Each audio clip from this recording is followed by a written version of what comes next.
What's up, folks? David Soto Jr. here, and this is the David Soto Jr. podcast.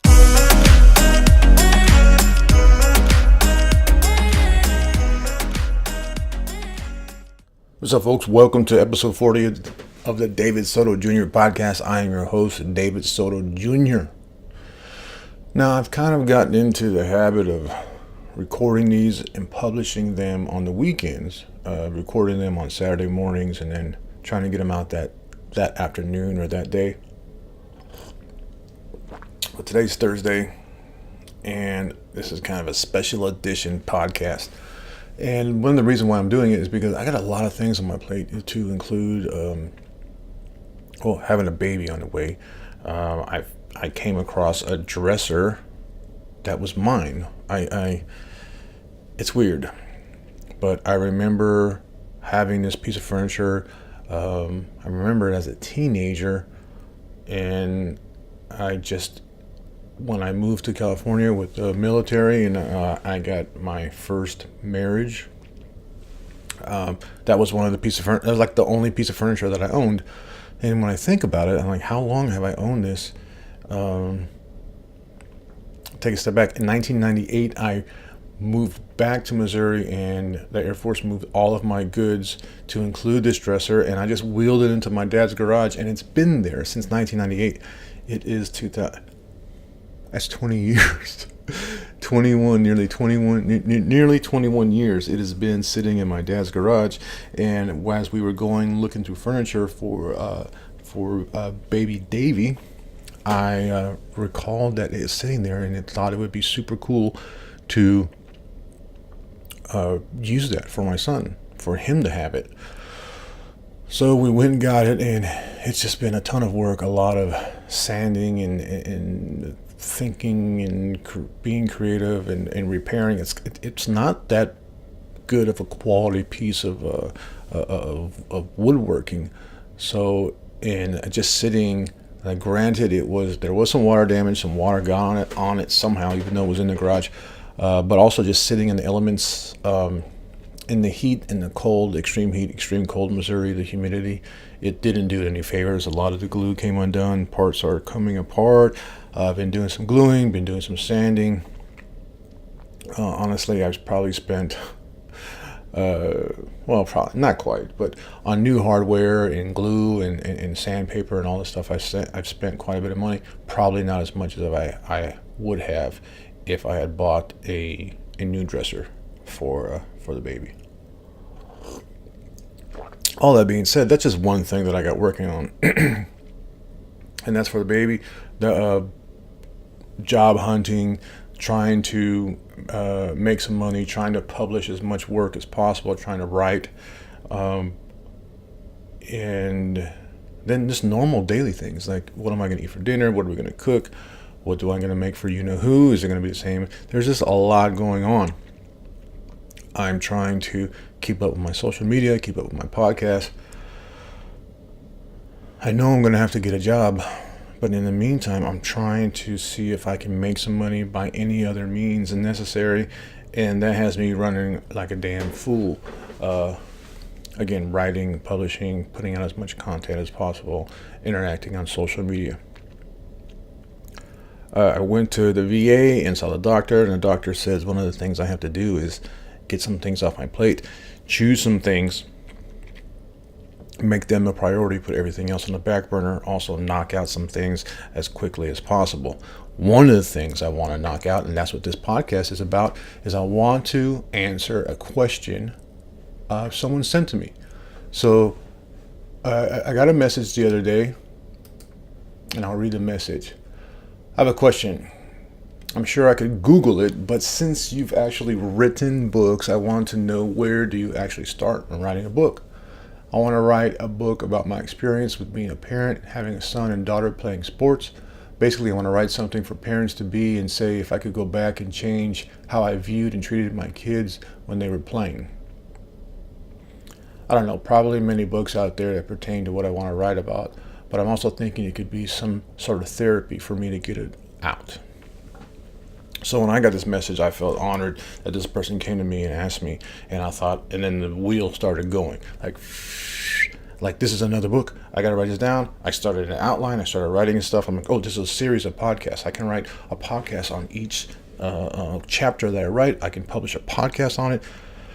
And the wheels just keep going and going and going, along with every other project I have, books I'm trying to write, again, I want to publish more books. I have a book festival in Tucson that I'm supposed to go to. Oh my gosh, I have a baby coming. So I don't need any more. I don't need any more ideas or need to start any more projects. I'm trying to cut back. But what I do need to do is finish this one and get it out of the way and answer this person. And I actually wrote him back and said, hey, sorry, I haven't forgot about you. I'm still working on it, which literally I was. I've been working on answering this person's question, but I'm going to do that now, and I'm going to get it out of the way.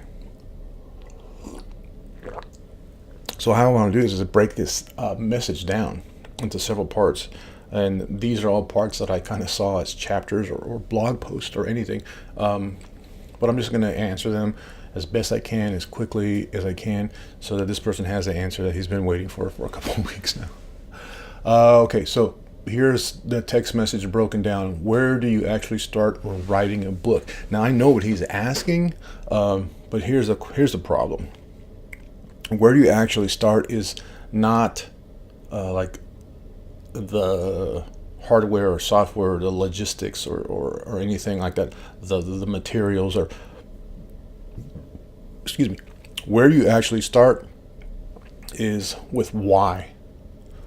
This is important. This is the most important thing, in my opinion, as an author and as a writer, that you need to know. And your starting point is why. Why are you writing this book?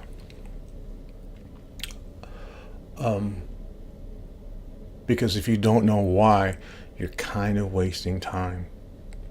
You need like a reason, a goal, or some reason why you want to. And I can tell you what that why is going to be, or what that why needs to be. It's not this, right? Here's the next part of the text. I want to write something for parents to be. This should not be your why. Helping others should not be your why. And your why has to be a good reason, and it can't be to sell it to make $1 million, because you're not going to make $1 million. All right. It can't be to. It can't be for any other reason, really, than yourself. I have written several books on health and wellness, and one in particular was called Mira, and it's the Latina's Guide to Getting Healthy and Finally Getting Skinny, or what. I don't even know what I subtitled it, but I wrote this essentially for. I took examples of women in my family, especially my grandmother, but other women in my family, and Latinas out there in general. I thought, this book is for them, and they're gonna love it, and they're gonna read it, and I'm gonna help them. And I dedicated hours and days and weeks and everything in writing this book. And when I published it, like 2 people bought it. I'm pretty sure it was 2. I even tried to give it away, and nobody would even download it. Talk about an insult. And this is important. Again, I'm going to go back a little bit to knowing your why. Your why has to be for you. I'm going to hit that in a second. I'm going to come back to that in a second. So I want to read this, what Liz Gilbert says in Big Magic. If there's any expert, if anyone is an expert on being creative and creativity, I would say it's Liz Gilbert, obviously author of Eat, Pray, Love, and author of Big Magic. Quote, "You're not required to save the world with your creativity. Your art does not only not have to be original. In other words, it doesn't have to be important.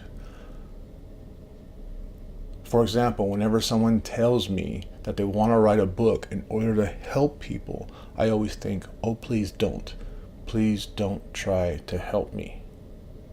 I mean, it's very kind of you to help people, But please don't make it your sole creative motive, because we will feel the weight of your heavy intention and it will put a strain upon our souls.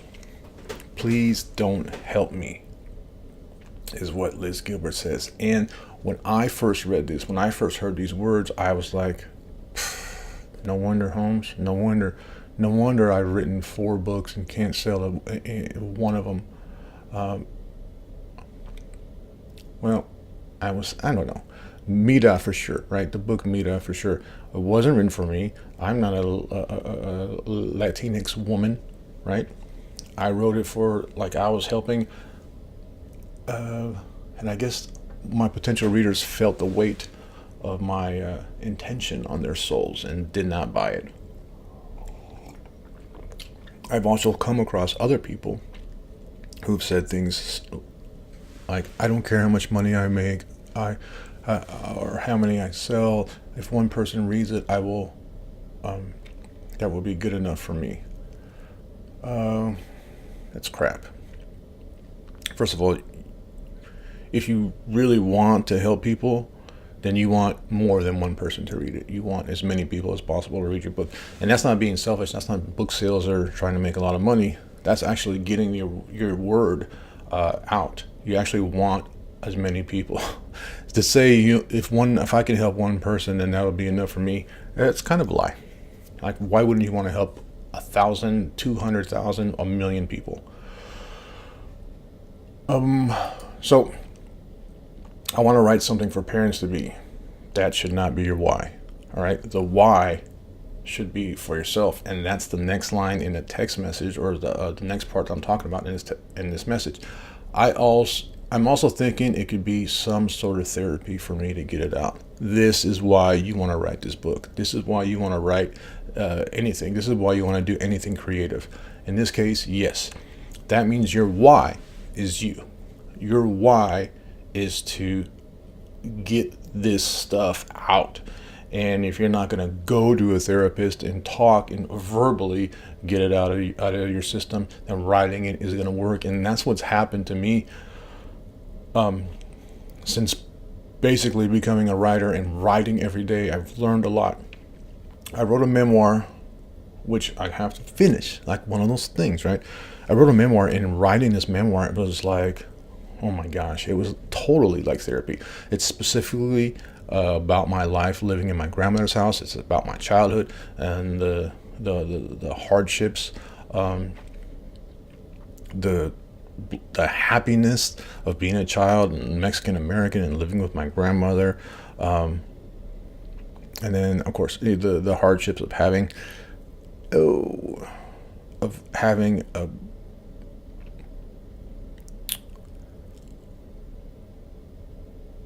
not having the greatest of parents. Just put it that way, okay? And in writing this book myself, I was just like, oh my God, I was opening myself up to things, to memories that came to me, and I could see like why I am the way I am, how these things affected me. You know, when I write a funny story, like, oh, and how I used to get beatings and I hid my mother's belts and all these things. Like, these are things that need to come out. These things that I thought about, I've never mentioned, I never talked, I never told anybody about them. And me writing this book, if it doesn't ever get published, was a tremendous amount of work on me. It was a tremendous amount of help. It was some sort of therapy for me, and it is worth it. And I will publish it, and maybe it'll help people, but better yet, maybe it'll entertain people, because I try to be funny. I try to make them, and these are some interesting stories. These are interesting pieces. But maybe people can relate. Maybe people can relate. And so the reason that I've learned now, and I'm not an expert, because I've made a shit ton of mistakes, wasted hours and days and weeks on doing the wrong stuff. And what I see now is anything that I create has to be for me. And the reason I say this is because if nobody buys it, if it gets critiqued negatively, if you get 1-star reviews, if it doesn't get picked up as a publisher by a publisher, if you can't get an 8, all of these things, all of these negative things, if it's not going to be made into a movie, you're not going to sell 1 million copies, nobody's going to read it. If they do, you're going to get negative reviews. Just think of all of these things and know that the reason why you wrote it was for you, and none of that matters. None of those other things matter. Keep that in mind. All of these are pertaining to your why, and your why has to be you and no one else. That has to be the reason. I want to write a book on my experiences with being a parent, having a son and daughter playing sports. I think this is a great topic. This is something that other people will be interested in. And because there are a lot of, there are a lot of parent coaches, there are a lot of parents on the sidelines. There are, and I don't know if there are a lot of books on this topic, and once when I want to look.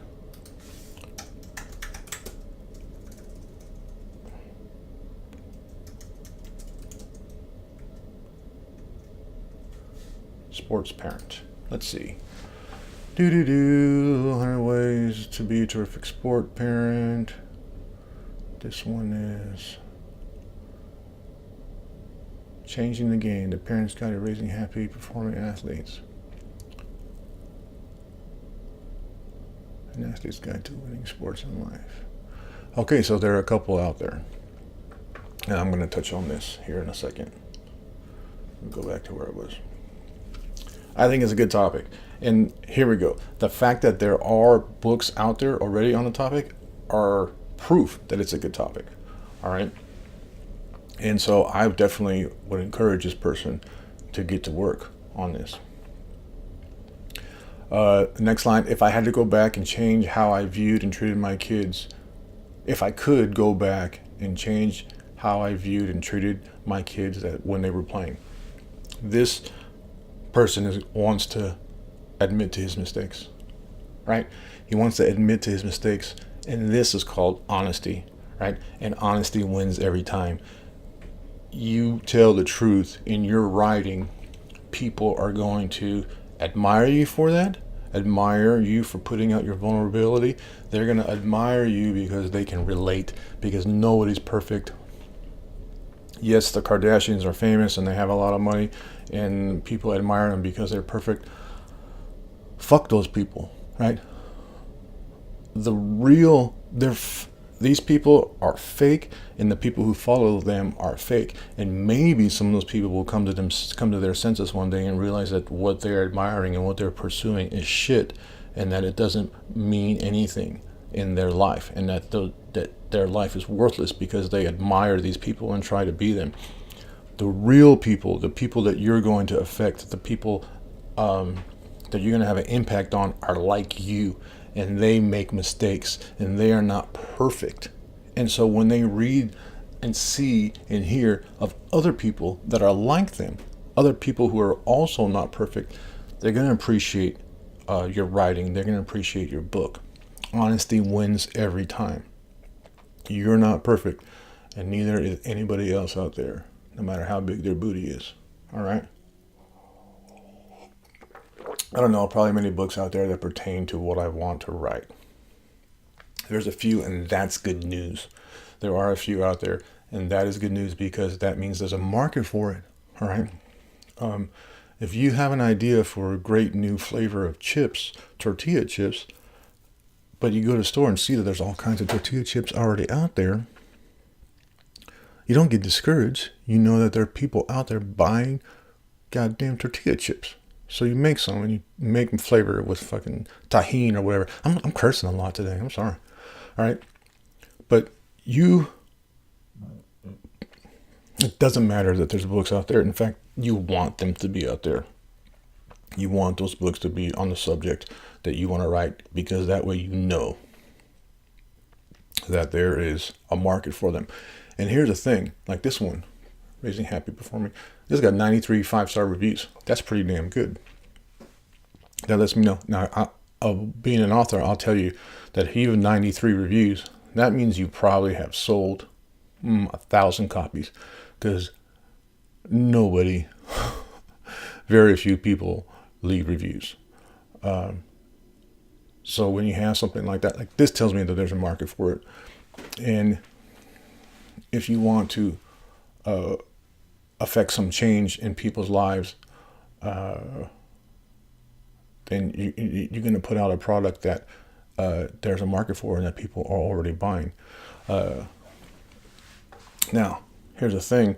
Right away you think, oh, well, this person probably does it better. Or they're probably, oh, these things already exist. This is a waste of time. Again, if the product is already out there, that's a good sign. But the thing is that there's a book on being a sports parent. Doesn't mean that your book can't be better. First of all, it means it's not the same as yours because it's not written by you. Right? Somebody said something like, oh, you hear it a lot, and it's called imposter syndrome. People talk about it like, oh, what do I know? There's already somebody who wrote a book about this and blah, blah, blah. And there are already books out there, but not by you, right? There's nothing out there, and in this case, being a sports parent, written by you that exists in the world. Your interpretation, your perspective, your mistakes. Like, nobody's going to have your personal experiences. Only you are. Like, that's the unique thing about it. I can write a book about, let's think about this. Let's think about cookbooks. Like, how many ways is there to make goddamn meatloaf, right? But there is only one way that I'll make meatloaf because it's me and I'm the only me out there. So don't let anything like the fact that there are books out there on the same subject discourage you, because there are no books out there written on the same subject that you wrote, right? There's only going to be one. There's only one of you. So I wanted to hit like this message, like got the wheels turning, and there's so many questions in it than just answering the simple questions like how do you start, and they just really got the wheels turning. I think I covered all like the theory and philosophy of what went on in my mind when I read this message. But let's actually get to where do you start. And where do you actually start is by just writing. Write. I don't care if you do it handwritten, though it's very therapeutic to handwrite. But unless you're a good typist, or unless you know somebody who can read your writing and type for you, it's going to be a pain in the ass down the road. All right. So if you want to write, I suggest you do it electronically. Again, writing longhand is awesome and great, and I don't want to discourage you from that. But if you're looking to publish a book and write a book and and send queries and maybe self-publish or whatever, I would really recommend doing it electronically. Of course, that means a laptop, or maybe maybe an iPad or tablet. The only thing I can speak to is that, yeah, you can write in notes. Yeah, you can write in Microsoft Word. Yeah, you can write in Pages. But I've been writing in Scrivener for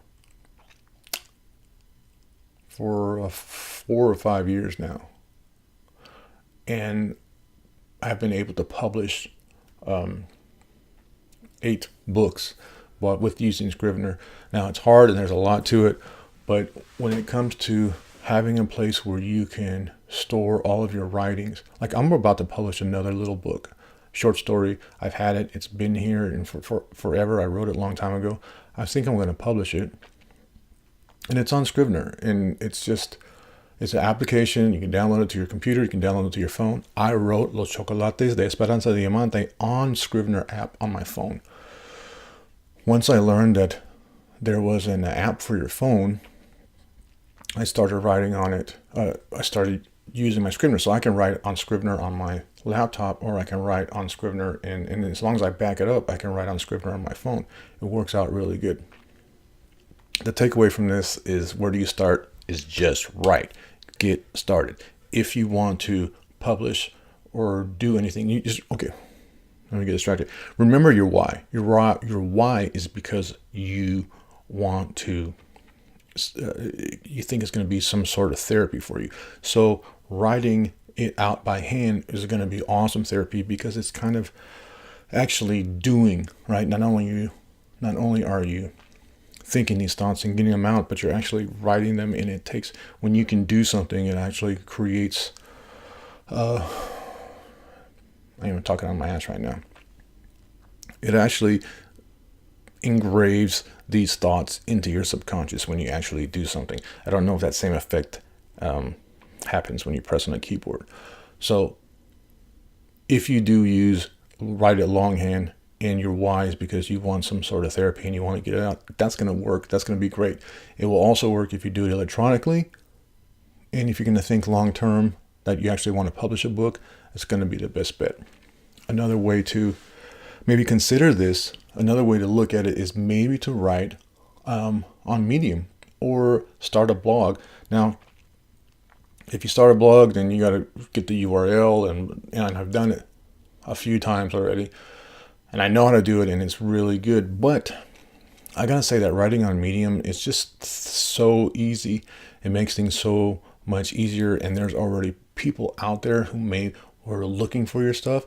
So when you add keywords like sports parents or fatherhood or parenting, like, there's gonna be people on Medium looking for stuff like that. Also, the platform's already there, so there's nothing for you to actually have to download. You can start writing electronically on Medium. Save your work as you go. If you use application like Grammarly, which is what I use because I'm a dummy and I don't know where to put a comma, or I don't know how to spell shit. It has its flaws, but it works better than nothing for me. And I can actually open up a startup new story on Medium, and Grammarly is already downloaded on my computer. The application is open, and it'll correct my stuff as I go along. So starting a blog may be the way to go. The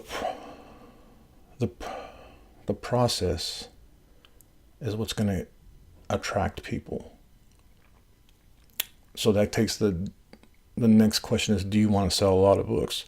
If you want to sell a lot of books, then you're going to have to market yourself. Again, if the reason why you're doing this is for you and you just want to write this out and get it all out, that's great. But a lot of people do have the desire to sell some books.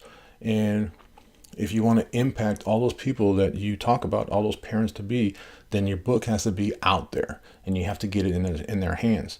Now, it's up to you whether you want to try and sell a lot of books or not. But if you do want to sell a lot of books, then you got to start marketing. You got to start getting on your social media. You got to start getting on Goodreads. You got to start getting on Twitter. And you got to start telling your story. Tell your story about how you're writing this book. And so people can follow you along and they're like, oh man, and then share pieces. Now that's what's the good thing about Medium. If you write these blog posts, essentially you're on a social media platform and you're writing, you're kind of killing two birds with one stone. People are reading it. Maybe you write a chapter, maybe you just write some stuff down and you look forward to, and people may start reading it and look forward to the next week, the next thing you publish. But if you're going to be out there, you show your process along the way. If you want to sell books, you show the process along the way. And then when the book is ready, boom, all these people who have been following you all this time, right? All these people who have been following you for 2 years, now that your product is ready, now they'll buy it and you can sell some books. Another thing is, do you want to self-publish or traditionally publish? Again, with the marketing and self-marketing, it doesn't matter if you're going to self-publish or traditionally publish. You need to get your books. You need to get yourself out there if you're going to sell some books. I know somebody whose Instagram was all pictures of her traveling and going to nightclubs and having drinks and looking good in outfits, and never once did she mention that she's writing a book. When her book came out, I don't know what happened. I would think that her publisher told her that she needed a dedicated account to being an author and not being a girl about town, because her Instagram account disappeared. So you're going to have to market yourself if you want to sell a lot of books. Tell your story along the way. And whether you self-publish or traditionally publish, you're still going to have to do that. Now, what's the difference? The difference is you either do a lot of work yourself and come up with some money, not a lot, but to get your book cover designed, to hire an editor, et cetera, then you spend some money and you get it. But then, everything's yours and you make 100% of all the books you sell. Traditionally, you're going to get a lot more exposure. You're not going to make as much money per sale of book, but you're going to get a lot more exposure and you're going to sell a lot more books. The problem is publishing traditionally is hard, and querying and meeting people, agents. And the thing is it's hard enough to get an agent. And once you get an agent, then it's going to be hard for that agent to sell your book. So there's a lot of, not negative, but it's a long, hard road if you want to publish traditionally. One that you never know what happened. Okay, so Andy Weir, the author of The Martian, published his on a blog. He published The Martian on the blog and wrote it and published it as he wrote it. Great idea. I love it. And I started doing that myself with a story I was writing. Then somebody said to him, like, hey, is there any place where we can get a copy of this all in one? And he self-published it and sold millions of books. And of course, then he got traditionally published. So he already had an audience. He was already selling books. Somebody came in and made him an offer for the rights. And then he sold more books. And of course, it got picked up for a movie. Fucking Matt Damon played his lead character. All right. So there are no rules on getting published. You can do it. There are many, many different examples of how people become famous authors. A lot of it requires hard daily work, though. All right.